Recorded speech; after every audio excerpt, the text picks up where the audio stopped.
YouTube family, my name is Elysia English and welcome back to my channel. I have participated in a Christmas craft market every year for the past 12 years. Many have been at just a small local show where I live back in Ontario. I also participated in a really large show where 30,000 people attend in just a weekend. And then since moving to Nova Scotia, I've been doing a small local show, very similar to where I started my craft show journey back 12 years ago in Ontario.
So I wanted to show you some things that we're starting to work on and give you my tips and tricks for being the most successful. The last 2 years in a row, we have sold out in the first few minutes of the craft show, which tells me a few things that are working for us, but this year we want to be way more prepared so that we have inventory for the entire time. So I thought that I would share all the things that we've been doing that we think works for us, and some things that I know that really will be affecting the amount of sales that you're getting if you're doing a craft show. So I thought that that would be really beneficial for me to share my experience with you, as well as show you some of the creative things that we're starting for this season. This year, we're not just doing one Christmas craft market, we've decided to do 2 this year, which is really fun. So there'll be some things that we need to take into consideration going from 1 show to 2. So when I started my craft show journey 12 years ago, signs were trending like crazy. And I started refinishing old furniture, and as a means to be able to stage those pieces, I got into creating wood signs. This was like very trendy at the time, and I think in my area there were multiple people that were making signs. And what stood out about my signs in particular was just the color selections and the phrases and fonts that I was using, and how I was really meticulously making my backgrounds and my frames. I just made sure that even though other people were making wood signs, that mine were top-notch quality. It really made me be able to stand out from the crowd.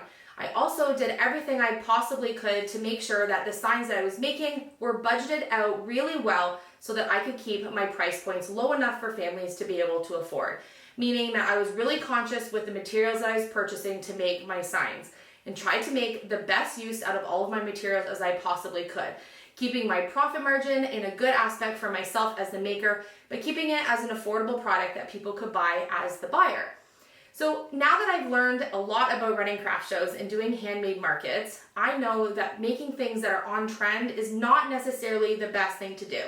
Not saying that you can't sell things that are trending and that you can't do well at a craft show, but I think that being unique and making something that people won't necessarily expect to see, that multiple makers at a show won't be making, really helps you to stand out, aside from just that you're going to make good quality items. So that would be my advice, is to make something that is you. Be yourself and think about what is something that you're very passionate about making and make it your own. So whether it be that you want to make it really colorful, really high quality, you want to have specific things for materials, just think about what really reflects for you and what you want to do making that item and stick with it.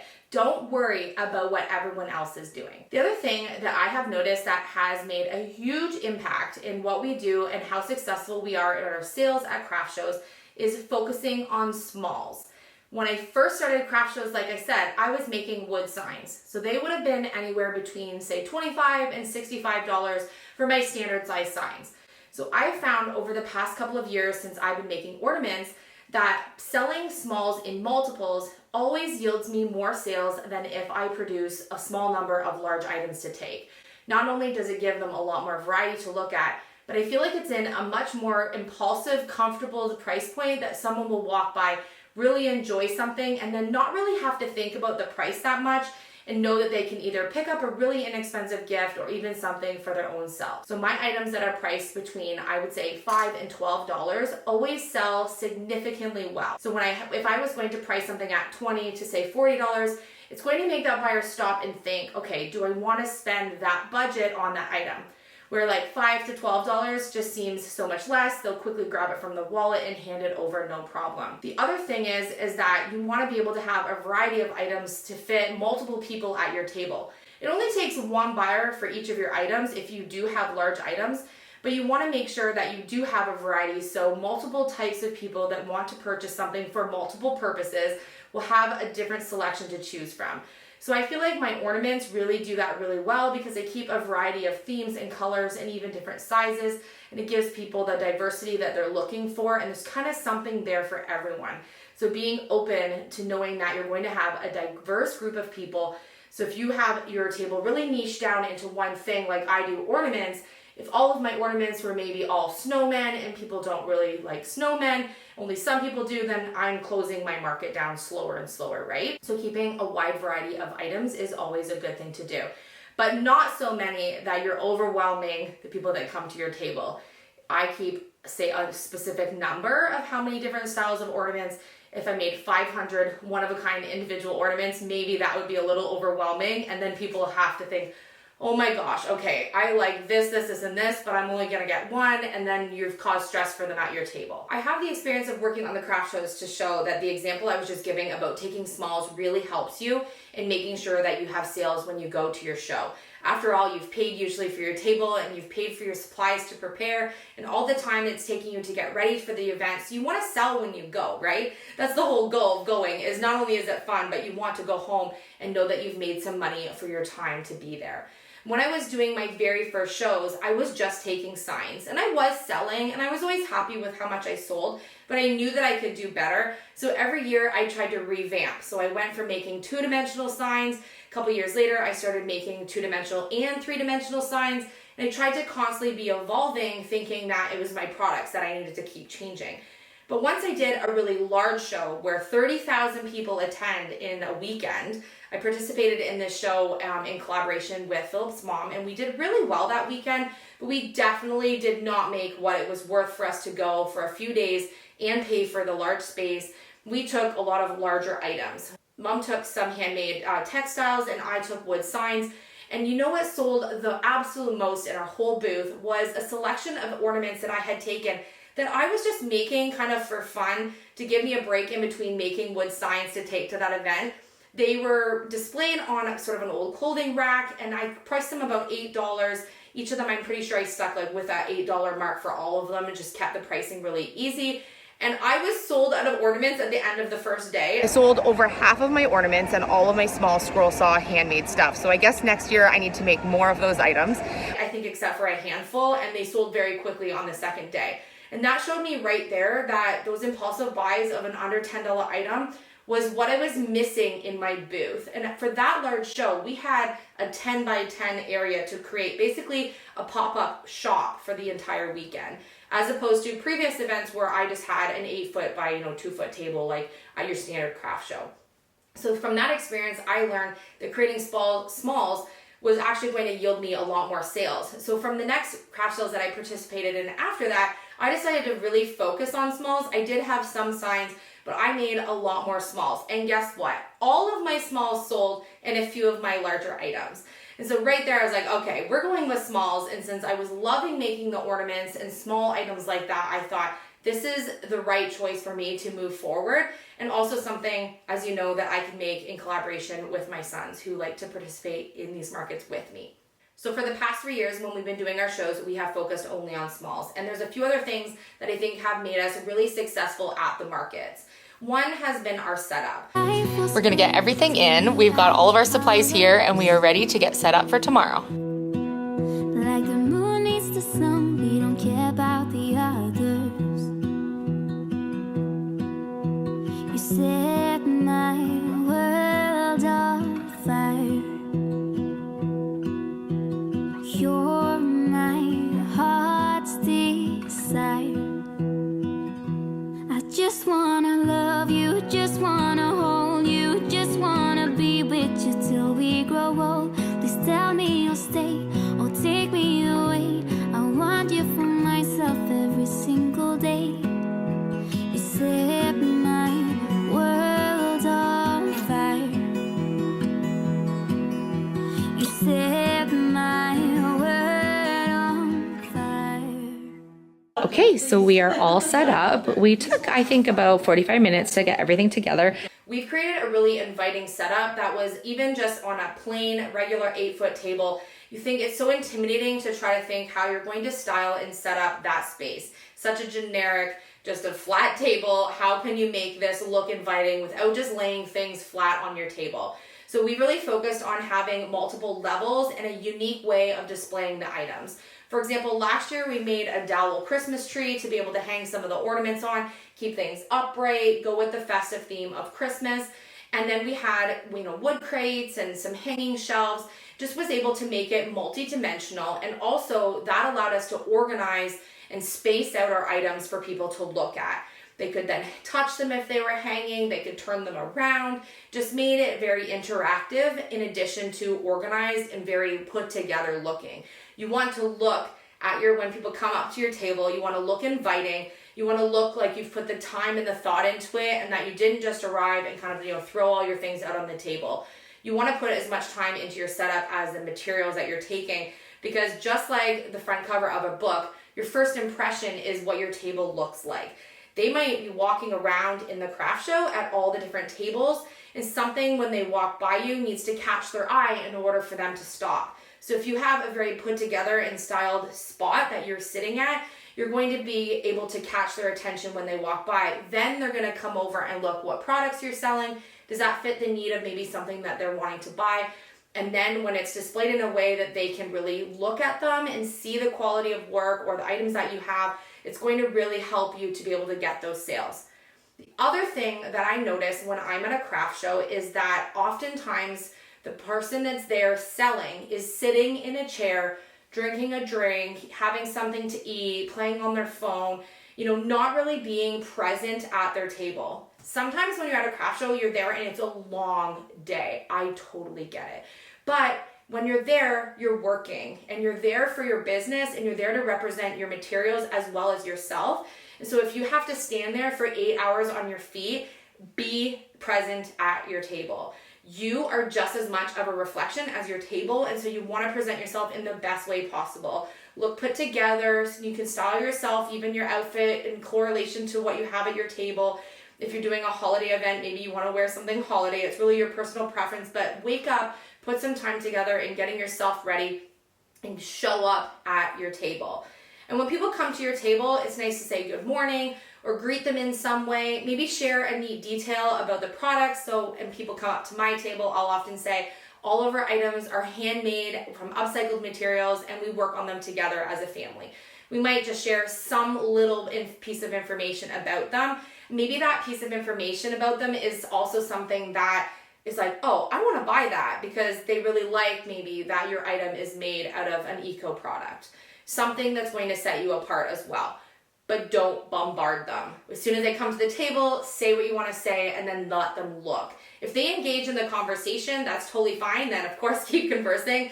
But some people don't like to be bombarded at the table, but they do want you to recognize that they're there. So I think that that's something that really for me as a shopper at a craft show is a huge turnoff. If I saw an amazing table with amazing products at it, but the seller was sitting behind their table playing on their phone, I would likely just walk right by. Because I would know that I want to go support someone who is doing the opposite of what they're doing, and I would go to another spot. So I just try to always keep that in mind. Okay, so there's a couple things that I've learned in signing up for shows over the past couple of years that have been huge red flags for me that I thought would be really valuable for me to share. Sometimes you see advertisements online, maybe in your local area for craft shows. And oftentimes it is a brand new host of the show doing a brand new show that they're saying they're maybe going to run annually. And those for me are a huge red flag. It's not impossible for someone brand new to run a show and host a successful show. Of course, that does happen. But there are a lot of reasons why you need to take into consideration that that host is running a brand new show. And, where is it going to be? And think about what you're there. Your original purpose is to go there to sell things. When a show hasn't ran before and it has no history of how many people have come through, that doesn't give you any information on how you're going to prepare for that show. How many people do you think are going to come in? What type of dynamic of people are going to come in? Is it on a weekend where other events typically run? There's a lot of different things to think about when you're going to choose which show to go in. And you have to always remember that the host of that show is trying to make money.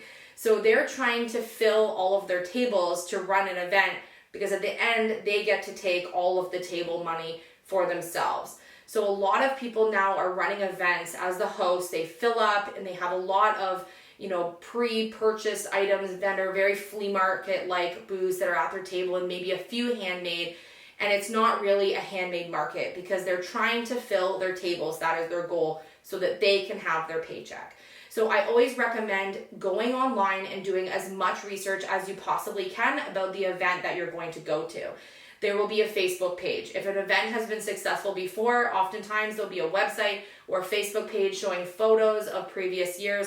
And you can go on and see, okay, does it look like there was zero traffic? There's no one in any of the pictures? Well, likely it's not going to be a very busy show.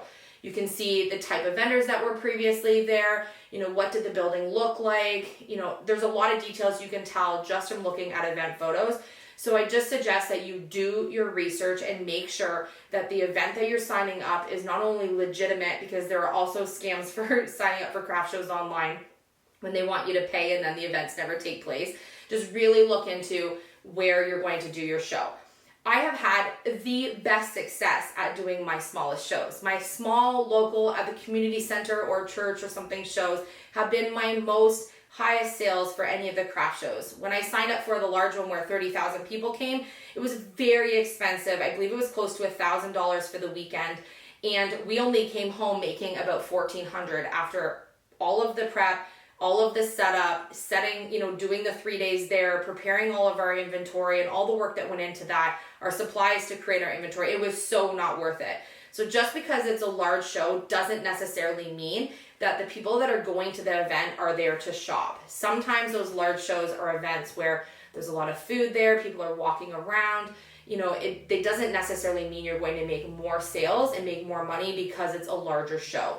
You would think that, but from my experience, my smaller shows where a few hundred people come in and they're going there to buy and purchase some Christmas gifts or even something for themselves have yielded me way more sales than any of the large shows that I've tried to participate in. So keep that in mind. It doesn't have to be a big show, but you do want to do your research and make sure that the show that you're doing is a legitimate show and that they have some type of a track record on their shows, because you want to go there and have the most success possible because you're putting in a lot of time and a lot of work. So be a little bit selfish and take the time for yourself to make sure that that is how you want it to look when you look online. The other thing that I find very valuable in doing the same idea is looking at what other vendors are going to be probably at the event that I'm going to. So I can say, okay, maybe these people set up really, really nicely, or, you know, this is how they level things out, or this is how their display looks, and then I can reflect on how I want to make mine look so that I know that I'm going to stand out or look in a different way or more unique than someone else at that show. So you can use it as a pretty valuable resource to be able to add some success rate to your own table. One of my absolute biggest tips is reinvent yourself. If you have participated in the same show and you've had great success, or even just any success at all the previous year, and you've signed up again, you want to reinvent what you're taking. Even if you're going to take the same materials that you took last year, the same type of items, you want to be able to evolve those items in some way. Maybe you want to make all of the same items that you took last year that were your best sellers, and then make sure that you do have some things that are a fresh new look on your table. Oftentimes as a buyer, I'll go to an event and I'll see that the same tables have been set up the exact same way year after year after year, and they have the exact same products set up the same way as they did the year before. The problem with that is that oftentimes similar crowds come year after year as a tradition to that show. So if they have seen your table before and they see that the items on your table look similar to what they've seen before, they probably won't stop at your table again because they may or have already bought from you before. So every year we have made sure that we have evolved our items in some way. So we have done the same thing of gone coastal for Christmas, like cuckoo for Christmas. And because we live in a coastal area, we found our very first year here that selling coastal theme items really were hot items on our table. All of my smalls that had something to do with East Coast living in some way, they were the items that sold first before anything else on our table. So I kept with the success of that and added new items the second year, and we sold 10 times what we did the year before, as well as we sold out way faster, even within the first 30 minutes or so of the show. So that told me that something that we were doing was working right. I needed to keep up with that, but I also want to make sure that when they come back this year for our third year in a row, that they can want to come back to our table and see maybe some similar styled items, but that they're going to see new things that they haven't seen before. Because maybe now we have a track record and they're like, oh, I know that if I go to that table like we did last year, we can get some small gifts that are very well made, that are in the price point we can afford, but they're going to want something new because maybe they already bought things last year. So for example, the first year that we did one of our Christmas craft shows, we created these really adorable pine cone penguins. We make lots of different products. This is just an example I had on hand. And we used the large pine cones and we made these adorable penguins. And we sold out. They were a very big hit at our table and they were really fun to make, and the boys and I made them together. So the following year, because we sold out, we decided to make them again. We did make a few of these large ones, but we also decided to make some smaller, more tree-sized ornaments of the penguins. And I think they turned out really, really cute. And again, we sold almost every single one that we took. So similar idea, we changed it up a little bit. We even added a scarf on some of them and gave them a little bit of a variety. So because I know that 2 years in a row, those sold really well for us and they cost us very little to make, this year we're going to do a few of these as well again. But now this year, we're not only going to just make penguins, we're going to add owls. And because we live in the East Coast, we are going to make some Atlantic penguins, which I think are so cute. So you can see I have some styrofoam balls right here on these dowels as I've been painting the faces. And I've started to create the head for one of our first puffins that will go onto a pine cone just the same. So you can see that we're evolving some of the things that we already know do really well. We're giving a fresh new look to that section of our table. We'll probably hang them on our dowel tree again, where people can touch them and see how well they're made and how nicely they're hand painted. And we're giving them new things. So we're going to be taking about 6 items this year that sold really well the last 2 years that we sold out really fast in. We're going to make more of those items so we have more to replenish on our table, as well as a variety of new items. So over the next couple of weeks, that's what we're focusing on, is making all of the duplicates of the things that we know did really well, and then redesigning and making new things that we can really intrigue people at our table to look at. This is one of the things that I think is one of the biggest mistakes that crafters and handmade makers make. They lie to themselves. They lie about how much it costs them to make specific items that they're selling. And then they have a really hard time figuring out how to price their items, because they price them based on what other people might price their items. So for example, if you are a soap maker and you're making soaps and you have a whole studio space where you're using tons of materials to create your beautiful soaps that you're going to sell. Then when you go to your craft show, you're pricing your soaps at what most soaps sell for online.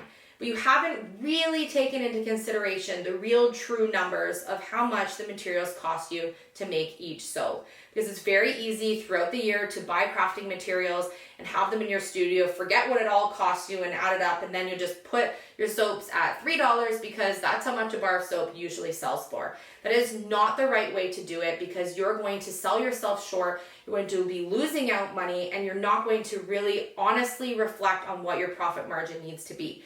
And when you're selling at a craft show and you've put all the time in, the goal is to make money. So don't lie to yourself. Keep track of the items that you're taking, what it costs you for real life, how to make them, exactly to the exact cents, pretty close as you possibly can, and then you'll know what to price your items at.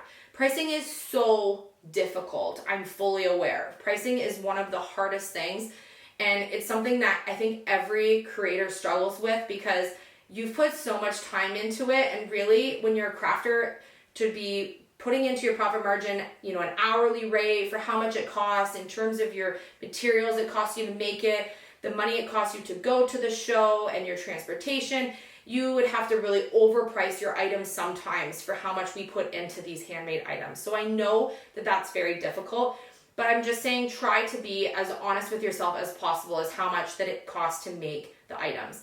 And when you're deciding what you're going to make, you want to take that into consideration as well. Maybe you have an idea on how to make something, so spend some time trying to figure out how you can make the same quality item for as little as you possibly can, still offering and being able to create it the way that you want.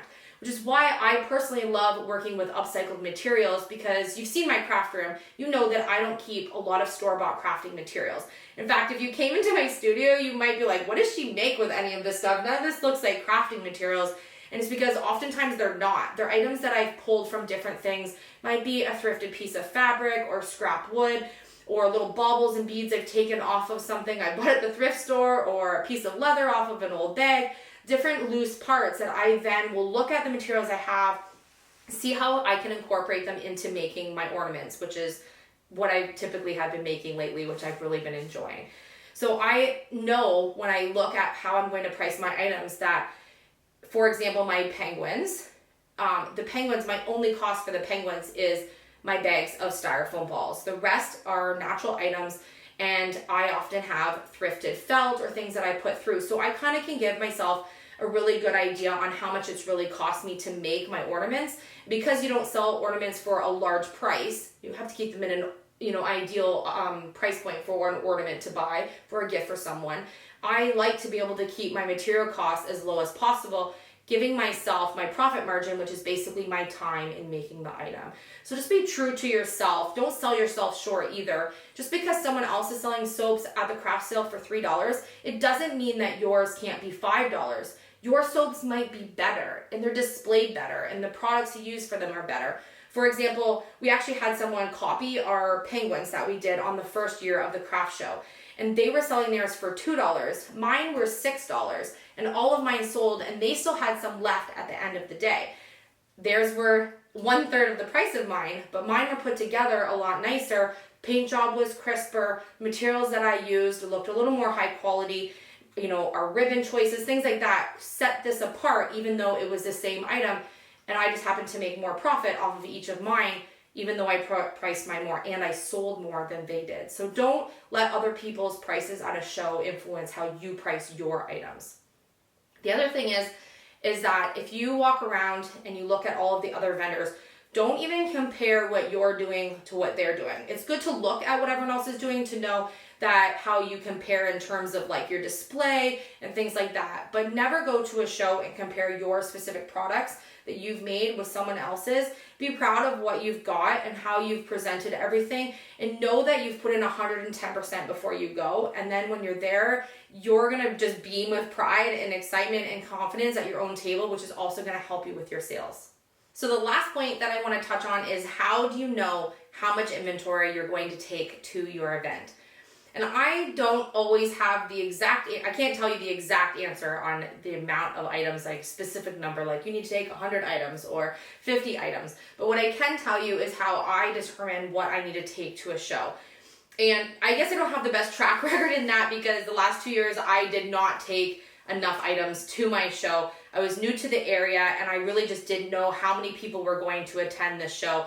Second year, I thought since we made 10 times the amount of inventory that would be enough, and it wasn't. So this year, we really are in full crate mode to take as much as we possibly can get made before the deadline for when the show actually happens. So if I know that my show costs $30 to attend, I want to know that I'm going to make at least $300 to be there for that day if I can. That would be my ultimate goal. So in order to sell $300 worth of items, I need to make sure I have $300 worth of inventory. So you just want to set the goal on how much you want to make when you go that day and make sure you have enough inventory, adding up each of the items that you're taking to be able to yield you those sales. So it's really just your own personal preference. Maybe you'll be happy to sign up for a $30 show and make $150 profit. It's really just your own preference. We did 2 years in a row. First year we were here in Nova Scotia. We were really lucky and we got into this local show that we're doing again this year. And we spent under $30 in our inventory and we were able to, in 3 hours, turn that into about $700.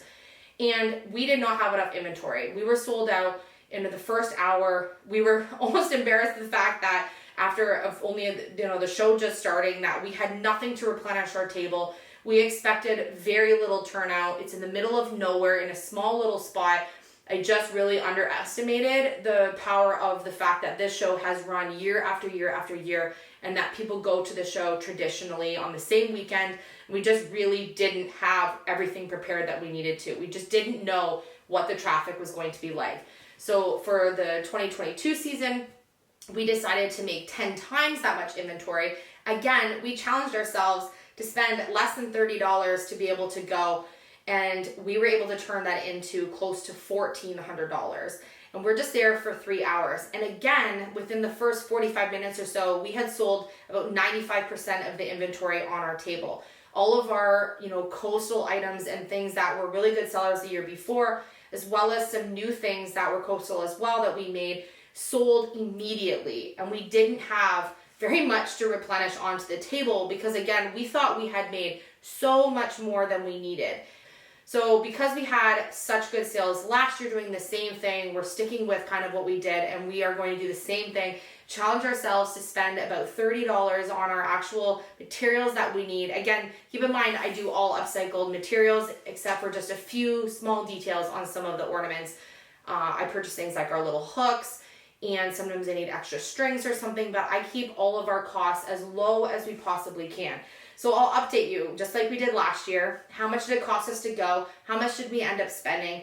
I'll show you the inventory on everything that we made. We'll do the night before setup with you, the day of the show, and I will tell you, exactly how many dollars we spent versus how much we made for you to be able to see. This show is so inexpensive to go. I have never done a show that is only $10 for the table.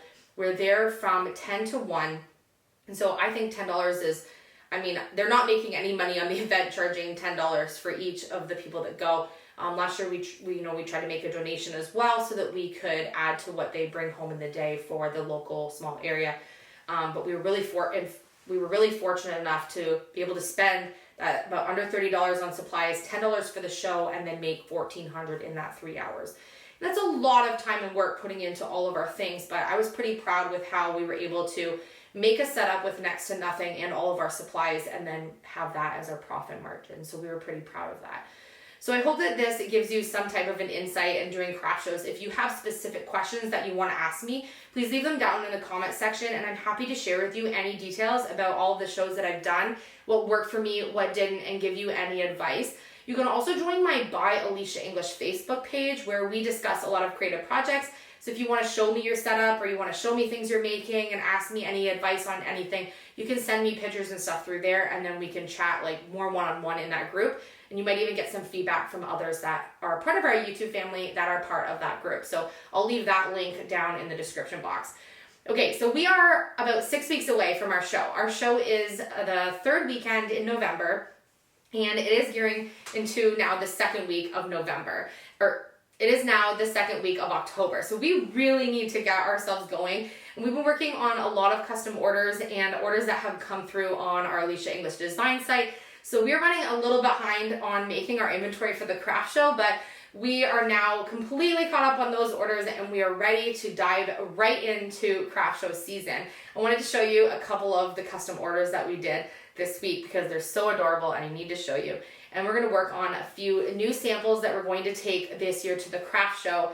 These are just going to be a few of the ideas I'm taking, and the boys are making them alongside with me, but we will show you the entire inventory. So you'll probably see bits and pieces before the event, and then we'll show you everything all together when we get to that point in a couple of weeks, which is really exciting. So today I'm going to show you now, we've been offering a couple of pet portraits online where you can send me a photo of your pet and then I will create a portrait of your special furry friend, whether it be a horse or a cat or a dog or a chicken, it doesn't matter. You can get them on ElysiaEnglish.com. And we had a couple this week and they turned out so adorable that I wanted to show you what those look like. So in going with our ornament theme, this is one of the pet portraits that I was working on. You can see I have a couple here. So this is a little dog named Laker. I'll show you what Laker looks like in real life, but you can see I've got them on this really chunky upcycled wood. We do the custom portraits. I even put Laker's little name on his bandana that he was wearing in the photo, and then we just use some type of a string to be able to hang them so they'll be perfect ornaments for the tree. And I've been working on more of our sailboats here to get, we don't have our hangers on yet, sailboats to be able to have these for a new item that we're putting on our craft show table this year. We haven't done these before, so these ones here were extras that I did in addition to some orders on our site this week. And just like we were working on our penguins from last year, I'm going to be finishing up and working on the bodies of our now puffins that we're going to be adding to our inventory for the craft show. I think these are going to be a really nice addition to have the Atlantic puffins. And then I've been working on scroll saw cutting out a whole bunch of bees, as we mentioned earlier that we're going to be offering bees at our homestead here. And I thought it would be really cute to have a few on the table. These don't really go with my coastal theme, so we won't have very many to actually take to the craft show, but it's definitely going to be something that I'm making to have extras for our site. And because this year we're going to be working on 2 craft shows, we know that we really need to get our butts in gear and making our inventory. So the one show that we're working on first is the first show. It's the 3rd week of November. It is going to be at the Whitehead Christmas Market, the same show that you saw us do 2 years in a row since we've been here in Nova Scotia. And because we did so well at that show and the boys have so much fun, and they're older now. When they were little, one show was just enough for us to go one of the weekends before Christmas. But now that they are just Dane's turning 12 this week and Chase is 14, I thought it would be really fun. They wanted to do another show. So we're going to do a brand new show this year that we haven't done before. Similar size location, and it's about 45 minutes away from where that show is. And it's the following weekend. So you're going to see us back-to-back weekends doing the show, which I think is going to be really fun. But we need to now make sure that we have enough inventory that if we go to the first show and we sell out, we will only have a week to prepare for the second show. So I need to make sure we have enough inventory to go to both shows.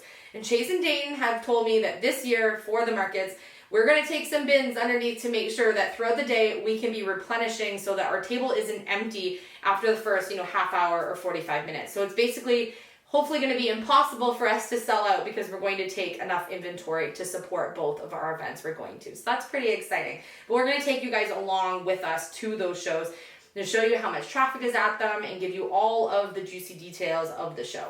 So I really hope that this video helped you to have more success at your next craft market. Whether you're doing a Christmas show or a vendor show throughout the year, I think that some of these tips are really going to help you to be able to make more money, which is ultimately the goal of working in a craft show. If you do participate in craft shows and you have other tips that you find work well for you, leave them down in the comment section because I know that many of us read through. I think it'll be really useful for everyone to share their experiences and what works for them. What do you sell? What things are working for you? What things aren't? It's going to be really nice to have a nice chat in the community down there to be able to make the most success for everyone. So share your experience down below. Let me know what you think. And I'm so excited over the next couple of weeks for you to see all the things that we're making together. The boys are helping me. It's going to be a very exciting time of year. And I'm really excited to see how these 2 shows are going to pan out for us this year. So I love you. Thank you so much for watching, and we will see you on our next episode. If you enjoyed this video and you're new to our channel, hit subscribe to see more craft show content.